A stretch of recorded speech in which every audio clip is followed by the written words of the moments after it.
పర్లేదా? ఏందది? ఎరముకుడానికి ఇట్లా ఉప్పు పసుపు అల్లం వెల్లుల్లి పేస్ట్ వేసి కొంచెం నూనె వేసి బాగా వేయించి ఒక విజిల్ పెట్టి ఉడికిస్తాను అనమాట. వాడు చేసే అలా చూడండి, ఇప్పుడు ఇలా వంట చేస్తాను కదా, వాడు చేసే చూపించే చూడండి. ఇక్కడ వంట చేస్తుంటే ఎప్పుడెప్పుడు అమ్మ చేస్తున్నాను రాసుకున్నాడు చూడండి.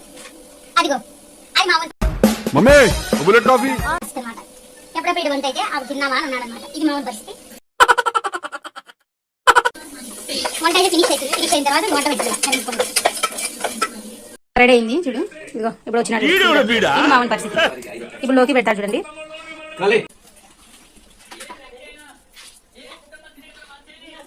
పెట్టాడా తినప్ప కాలుతున్నాయి పాపం ఎరుముక్కకి. ఇలానే తినే ముక్కు బాగానే ముక్కు. ఏం చేస్తున్నాడు బాబా? చికెన్ తింటున్నాడు. దాన్ని ఎట్లా వండినారు?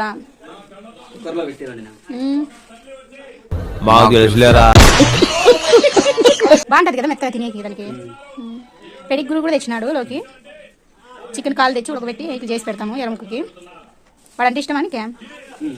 రోజు తెచ్చి పెడతా కాళ్ళు. టైం ఉండిందంటే ఎరముకునికి రోజు కాలు తెచ్చి పెడతాడు. చూడు ఎంత ప్రేమ ఉందో. నువ్వు పైకి పోనైనా నేను ముందుగా, నువ్వు పైకి పోనైనా నేను మళ్ళీ వస్తాను తినేసి నిదానంగా అంటాడు ఎరముకోడు. ఇదే మా ఎరముకొని.